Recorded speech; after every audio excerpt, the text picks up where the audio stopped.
Welcome back for your next IE lesson. We are going to start a new book today.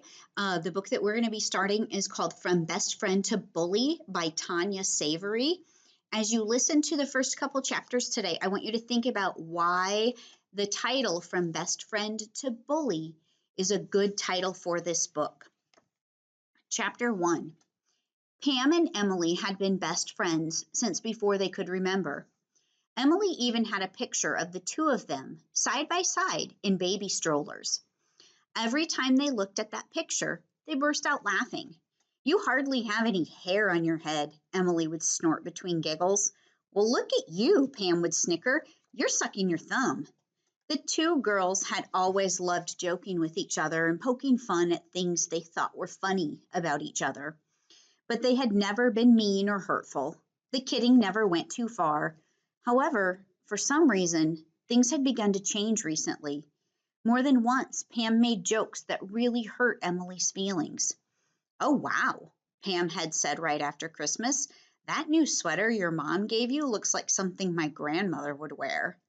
When Emily frowned and just walked away, Pam called after her, "Hey, I'm just kidding. Can't you take a joke?" Later that day, Pam sneaked Emily a note in class telling her that she was sorry. After school, she invited Emily over to her house to play. "Sometimes friends make mistakes," Emily wrote in her diary the next day, "but best friends stay best friends." However, as time went on, Pam made mean jokes more and more often, and her apologies came less and less often. Sometimes Emily wasn't sure if they were best friends anymore. Finally, something happened near the middle of the school year that made Emily wonder if they were even friends at all. It all began when Mr. Benson, their teacher, announced that his fourth grade class was going to put on a play for the whole school later in the year. There would be acting, music, and singing in the play. There would be fun costumes and beautiful sets. "Everyone has to be involved," Mr. Benson said. "If you don't want to be in the play, you can help with something else."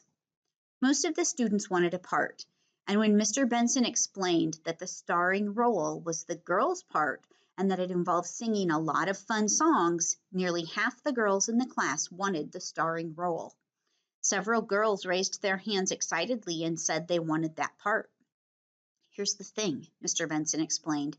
"It's not as easy as just volunteering. You'll have to try out for the part you want." Pam raised her hand. "You mean like whoever is the best gets the part?" she asked. "That's right," Mr. Benson said. "So you'll really need to practice the part you want. The harder you work, the better chance you'll have." On the way home from school that afternoon on the bus, Pam talked nonstop. She was very excited about the play, and she was certain that she would get the best role. "A star. I'm going to be a star," Pam said. "I love to sing. No one can beat me at that." Emily smiled at her friend. Pam had always been a bit of a show-off. She liked attention. Emily was pretty sure Pam's great singing would get her the starring role in the play. Even so, "Hey, I think I'll try out too," Emily said. Pam got a funny look on her face.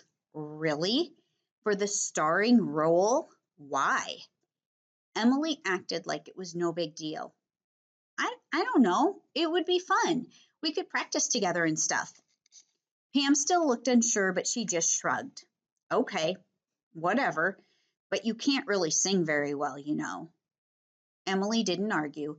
She knew Pam was right. Maybe she couldn't sing as well as Pam, but that didn't mean she couldn't try out. After all, there was acting too, not just singing. "I can try my best anyway," Emily said. For the next 2 weeks, Emily and Pam got together after school nearly every day and practiced. Well, Emily practiced. Pam wasn't really interested in rehearsing the lines for the play. Mostly she just danced around and sang the songs into a mirror. When Emily rehearsed lines, Pam tried to figure out how she'd wear her hair in the play. Finally, it was tryout day. No one even came close to singing as well as Pam, but Emily was the best actress. Mr. Benson and two other teachers watched quietly, but they clapped loudly for each student. It was impossible to tell which students would get which parts. Friday morning, I'll post a list, Mr. Benson announced. It will show everyone's part or job in the play. It won't be easy to choose. All of you have done a great job. Chapter 2. That night, it was hard for Emily to sleep. She'd never admitted it to anyone, but she secretly hoped she'd get the part. Emily tossed and turned. Finally, around midnight, she picked up her diary and wrote down her hidden feelings. Okay, I'll be really happy for Pam if she gets this part. But I have to be honest, I would be so excited if Mr. Benson picked me. Anyway, I'm sure Pam would be happy for me too. She could really help me a lot with singing. Oh well, I'm just going to have to wait until the morning. I don't know if I'll be able to sleep at all tonight. When Pam and Emily walked into their classroom the next morning, a group of students was gathered around a long piece of paper posted on the bulletin board. It was the list. Oh, right. Oh man, that's totally not the part I wanted. I'll be happy with whatever I get. Pam and Emily's classmates responded noisily to the list, but everyone turned to stare at the two girls when they entered the room. You got it, Allison said excitedly. Look, look, Nina shouted, pointing to the list. Pam rushed over to the bulletin board with a squeal. Then her smile faded. It was not her name at the top of the list. It was Emily's. In fact, Pam had been given only a small part. For a moment, she looked like she might cry. Then she looked angrily at her best friend. Whatever, I don't care, Pam said. This play is stupid anyway. Then she walked right past Emily without even speaking to her. Shh, here she comes. When Emily entered the cafeteria for lunch the following Monday, Pam was laughing with Jen, Allison, and Nina.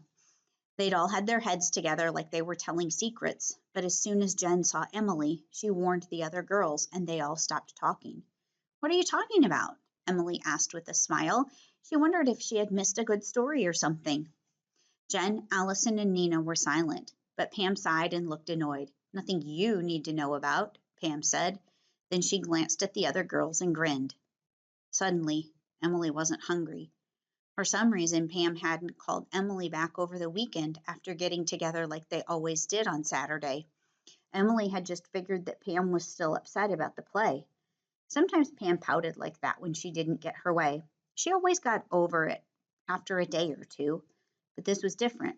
Pam had barely looked at Emily this morning in class, and now she was acting even weirder. The five girls sat in silence for a few minutes. Allison and Nina were nervous, but Jen kept looking at Pam and giggling. Hey, Pam finally said, does anyone know if Mr. Benson has a cat or dog at his home? Jen snickered. I don't think he has either, she said, holding back a laugh. Oh, that's right, Pam said loudly, looking right at Emily. That's because the teacher's pet is at our school. The table exploded with laughter. Some other kids sitting nearby joined in, giggling and staring at Emily. Yeah, teacher's pet, shouted a student that Emily didn't even know, but she's not a bird because she sure can't sing. For a second, Emily felt like she might be sick. Was Pam making a joke about her in front of everyone? Why would she do that?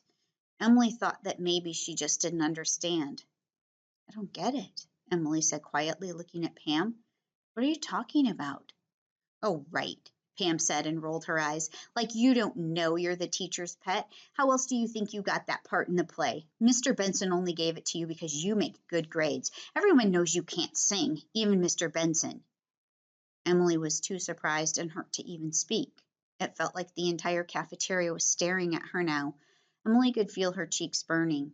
Even though she fought it, her eyes were filling up with tears. She's gonna cry. Cry, baby. A shout came from someone down the table. Come on, Emily, Nina said quietly, sounding a little worried. Pam's just joking around. It's no big deal. Emily hid her face by pretending to be interested in her lunch. Pam turned her back on Emily and began giggling about something else with Jen. Before long, everyone went back to eating lunch. Everyone forgot about it. Everyone but Emily. For the rest of the day, Emily barely spoke to anyone. She didn't raise her hand to answer questions like she usually did. She didn't laugh at Mr. Benson's corny jokes. And when the final bell rang, Emily rushed to gather her things and get out of the classroom.